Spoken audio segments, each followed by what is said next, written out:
In the last lecture, we explored the ways in which the 17th century crisis intensified a process that was latent in the era before, which saw the ways in which regimes around Afro-Eurasia began the process of filling in the more empty spaces, driven by global money, driven by the reorganization of political power, and colonization of distant spaces increased the velocity of this process, particularly after 1648 and 1644 in China, 1648 in Europe, 1644 in China, which saw regimes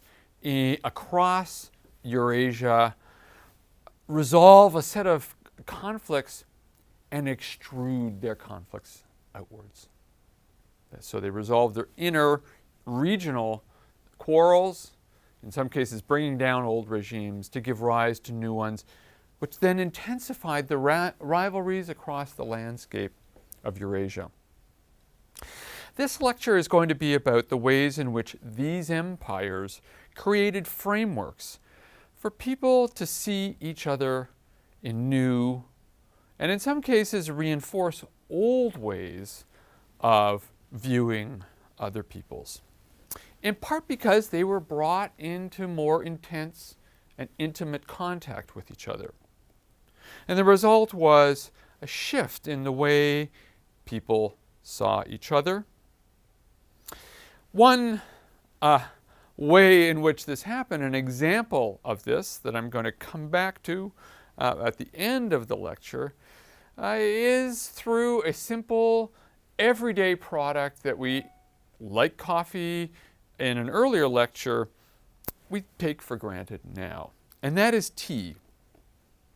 Now, tea is interesting for us to think about. It's unique. It's unique in one important respect, which was that as a tropical commodity, like coffee or sugar, its major source was not in the New World, where those first major colonies were being created. Tea was only produced in a few places in Asia, especially in East Asia, and in China in particular, which enjoyed for a long time a monopoly of the production and export of tea for global consumption. Tea was shipped out of China by Buddhist monks. Its peculiar qualities was a secret, and it was well kept by the monks, as they learned that drinking a lot of tea allowed them to prepare for all-night cramming session for their own ordination exams. So they guarded the secrets of tea production very carefully. And as a result, they controlled supply, which ensured that tea was not cheap. It was a prestige good and fetched particularly high prices in Chinese markets, where cramming for those state examination systems that we talked about in a previous lecture was also important for the demand or the consumption for those who aspired to rise up the ranks of the Ming and the later Qing bureaucratic apparatus. By the 18th century, tea exports from China were booming. Indeed, by 1793, England was importing so much tea, over 1 pound of tea was being imported to England per person. This represents roughly a 40,000% increase in tea shipments from 1700. So over the course of the 18th century, tea exports boom from China. So how is tea relevant, you might ask, to the story of how we view each other? Well, I started out saying, wow, empires shift the ways in which people looked at each other. How does tea drinking relate to the story? How does a tropical commodity shape global cultural and intellectual processes. Well, one of the things I'd like you to consider as we start to think like global historians, that's perhaps one of the takeaways from the course, is to have you try out what it's like to think like a global historian. Thinking like a global historian is considering connections. Connections between elements that may not look like they have an obvious relationship to each other. In this case, the relationship between a commodity that comes from one corner of the world and intellectual transformations that go on in other corners of the world. Tea. Well, tea was intimately related to the birth of leisure time. In particular, in the institution that arose and spread with great popularity over the course of the 18th century of the tea house. Like the coffee house, the tea house would be a forum for gentlemanly encounters and a new pattern of socialization and sociability, where gentlemen would discuss the news of the day, they would read books, they would circulate magazines, they would talk about ideas. They would talk about ideas, discoveries, science. Here in the tea house, where books, magazines, news of the world was being literally digested, we get a glimpse of the birth of something called the public sphere. The public sphere that shapes a forum for people to think about other people while they're drinking their tea. And from this forum will spring new ideas. One of those big ideas or sets of ideas we call the Enlightenment. And it is nurtured by the narcotic cocktail of tea, coffee, and sugar. One of the byproducts of this emergent system of production, circulation, consumption of knowledge with tea and coffee and sugar was what we might call global science. Because empires changed not just the colonies of the New World, we've looked at that in previous lectures, and even areas like China and India would be drawn increasingly into a European orbit. We've talked about that in previous lectures. And it also changed the core of Europe, something we dwelled on in the past 2 lectures, by creating new sources of wealth and power. And one important sign of this shift was a change in diet and consumption. We've talked about that. But one of the artifacts that comes out of this shift is the production of books themselves. This would be part of the enterprise of the birth of the public sphere. Books themselves became, just as the cookbooks did that we discussed in an earlier lecture, articles that people would produce and sell in the marketplace. There was a press revolution. Newspapers, journals, books. The most famous of which was Diderot's Encyclopédie, whose production or publication began in 1751. And by 1772, Diderot's Encyclopédie would reach 28 volumes. And it was a phenomenon of the age.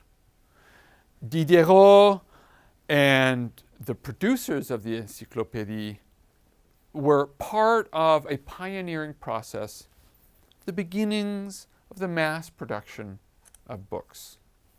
So we see not just the mass production of tea or the mass production of sugar, but the commodification, the circulation of knowledge itself. Commodification, and if you look at this image carefully, the ways in which people inside the printing press factories themselves ushered in a division of labor within the factory producing the book. Look carefully at the different instruments, the ways in which the workers will concentrate on particular tasks of the labor process itself. Just to allude to something we've talked about in an earlier lecture, the international division of labor had as its analog the ways in which there would be local divisions of labor within the manufacturing process itself, and we can see it happening in the print industry.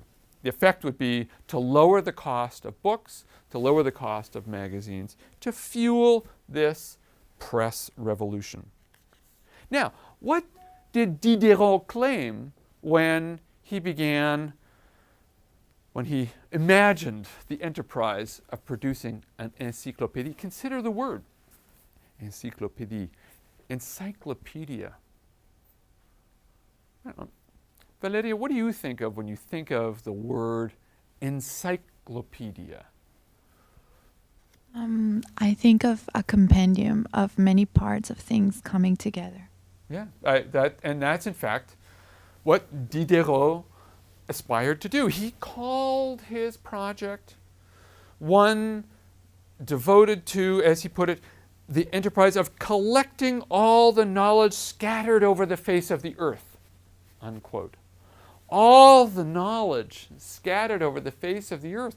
We have this embedded in his fantasy, the idea of a truly global encyclopedic enterprise that would gather all of the knowledge of the world. So we have an internal division of labor, we have an international division of labor, and an idea that there would be a place where we could gather all the knowledge of the world. And institutions that would perform the functions of gathering and disseminating them.